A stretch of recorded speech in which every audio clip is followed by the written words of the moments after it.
As we get closer to Election Day, Donald Trump's rallies get crazier and crazier because he is feeling the pressure. As we know, Donald Trump isn't running for president as much as he is running to avoid prison. And so he is increasingly scared and thus unhinged. And it is coming out in his rallies. It's not just us who observe it as well. His crowds seem more confused and really kind of just tired of the shtick he has been delivering for so long. And we could see that tonight when Donald Trump really just kind of imploded on stage, lost the ability to speak coherently, and the crowd was just stunned into silence at how weird the things that he was trying to say were. It was an absolute mess, and we are going to get into it all. But before we do, if I could quickly ask you to leave a like on this video, and if you haven't already and you enjoy our channel, to hit that subscribe button. It goes a long way, and it really means the world to me. Now let's get into this crazy Trump speech. Take care of our country.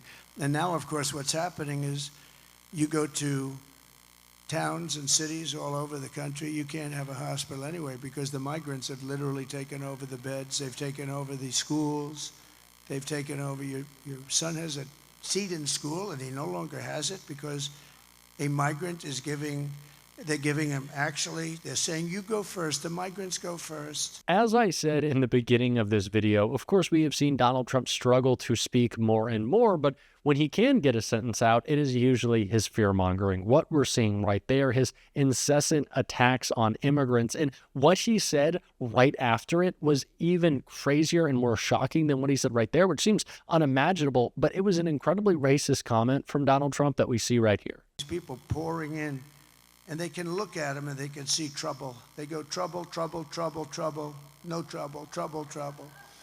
They can look at him and they can see good or bad.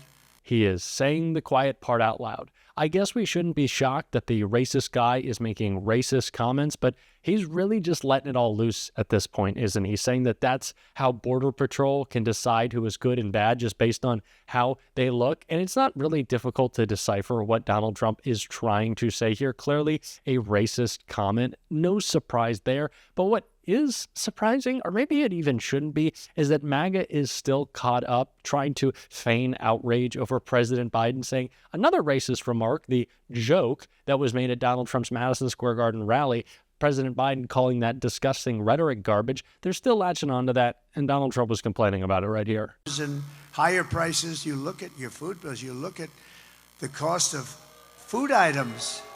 You know, more people tell me about groceries. The word grocery, I've heard it more in the last year than any other word, I think. I think I've heard it more than any other word, other than the word garbage. Garbage.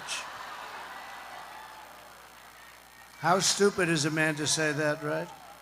How stupid is a man to say that? But she believes it too. I'd love to hear the conversation now. Oh. I cannot believe they are still trying to act like this is some big controversy, that President Biden rightfully calling out the disgusting remarks made at Donald Trump's hate rally were what they are, garbage. And I, for one, and I've said this before, if President Biden just said, yeah, MAGA's garbage, I would agree. Anyone who is a part of that movement is. That is a movement of hate. That is a movement of anger. That is a movement of fear-mongering, and it's gross. President Biden would be spot on. But of course, he was talking specifically about those making vile remarks. But it's ridiculous that Donald Trump and MAGA is making this complaint. Given the way that Trump talks about America, like, we can hear it right here. Our country we're riddled with crime. Every city, you take a look at it, it's falling apart. They smell, they're dirty, they're criminal-ridden. So Donald Trump can say that American cities are falling apart and they're horrible, they're crime-ridden, and they smell, but President Biden can't aptly describe the disgusting remarks made by MAGA as just that, disgusting garbage. Is this the double standard of the media? We talk about it all the time. Everyone wants to say that there's this liberal bias in the media, but the media is right-leaning. It's owned and controlled by billionaires who want Donald Trump's tax breaks, and the biggest cable network is Fox. The biggest podcasts are conservative. It is ridiculous to assume otherwise. But of course, Donald Trump wants to project his own insecurity. It's what he was doing right here. This is, we call them A threat to they look at me, oh, I'm a threat to democracy. I am the least threat. I'm the one saving our democracy. We are about to see, once again, Donald Trump instantly correct the record on what he's saying. So he says Democrats are a threat to democracy, and what he follows that up with shows exactly how that is not the case, as we just saw Donald Trump complain that Joe Biden said America was garbage. He did not, and Trump did. But let's take a look so you can see what I mean. Like me, I'm glad they love me. They should love me. And I love them. But I would do great. If we had an honest vote, I always say, if God came down just for one day to be the vote counter, in other words, I would win in California. I would.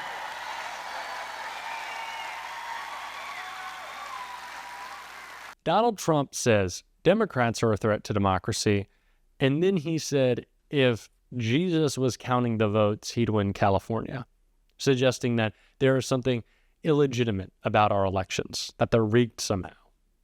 Wouldn't that be considered attacking our democracy, a threat to our democracy, Donald? Have you considered that? Of course not. He doesn't. He just spews nonsense. And like I said at the beginning of this video, in an increasingly concerning way to his own crowd. And that's why they fell silent when he was going off on this tangent right here. And the bigger they are, the better they sell. That's just the way it is. I got to change my whole philosophy if you don't vote me in, because I'll go back to building crazy buildings now and I won't be able to use windows anymore. No, they don't want windows. They don't want cows. They don't want anything. They don't know what they want, actually. Is this really the point in the election that we're at? Democrats are coming for your windows and your cows. This is what Donald Trump is talking about. And you can hear just how out of it and confused and really annoyed the crowd is. And that continued when Donald Trump continued right here. You know what her real goal is? $93 trillion. They don't want any more windows in apartments, no more windows. They'd like every building in Manhattan to be taken down and build a building with no windows in it. You have to be one of the greatest salesmen in the world to sell one of those apartments. I guess I have it wrong. I've always been known for having the biggest windows. I want those windows to be so big, right down to the bottom of the floor.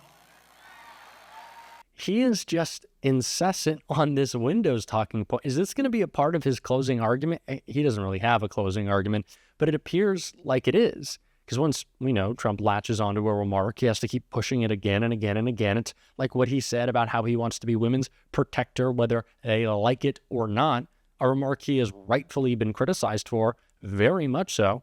And we see some of that criticism, some of that slamming coming from Tim Walz right here. I have to say, this feeling of women right now in this, every age and every party, here's what's going to happen on Tuesday. They are going to send a loud and clear message to Donald Trump on November 5th.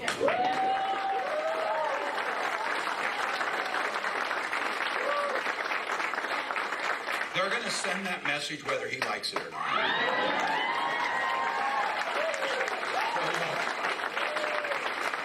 Kamala says we're not going back, and we're not. I'm here today on behalf of the Vice President. I'm here on behalf of folks across this country, humbly asking for your vote. We've got 5 days. 5 days. We know momentum's on our side. But elections are won in this 120-hour window, so we're not taking anything for granted. So this is the 120-hour pep talks, folks. This game is... I truly can't think of any sane individual in America who thinks Donald Trump is their protector or who wants Donald Trump to be the protector. Again, sane is doing a lot of work in that sentence. I can think of a lot of people who do, the MAGA cultist for sure, but it's such a great call out by Tim Walz. And of course, Kamala Harris is driving this message home, and she did so right here. And remember how we got here. Donald Trump hand-selected 3 members of the United States Supreme Court with the intention that they would undo the protections of Roe v. Wade, and they did as he intended. And now in America, 1 in 3 women lives in a state with a Trump abortion ban, many with no exceptions, even for rape and incest, which is immoral. And Donald Trump's not done. Did everyone hear what he just said yesterday? That he will do what he wants, quote, and here's where I'm going to quote, whether the women like it or not.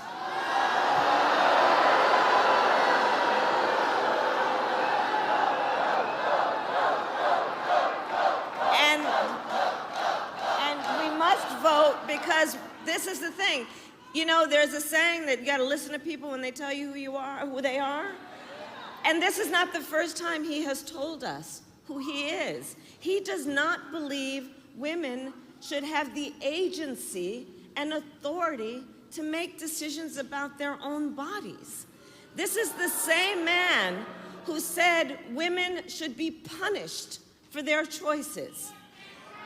He simply does not respect the freedom of women or the intelligence of women to know what's in their own best interest and make decisions accordingly. But we trust women. We trust women.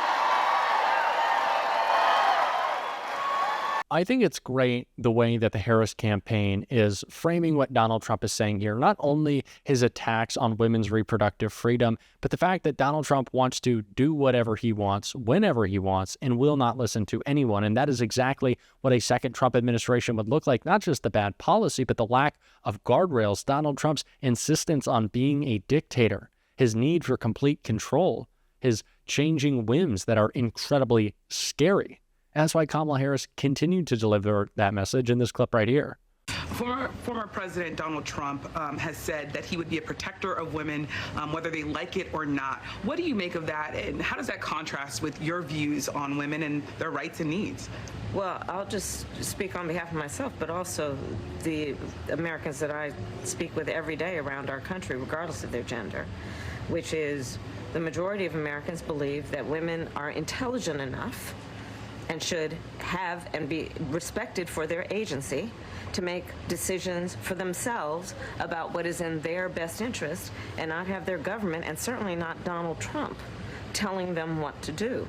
And his latest comment is just the most recent in a series of examples that we have seen from him in his words and deeds about how he devalues the ability of women to have the choice and the freedom to make decisions about their own body. This is exactly what we need to be talking about in the closing days of this campaign. And it's what we're going to be talking about on this show. And if you want to support that, as always, you can hit that subscribe button. You can leave a like on this video. And if you stuck around at the end, you can drop a blue heart in the comments. And until next time, I'll see you soon.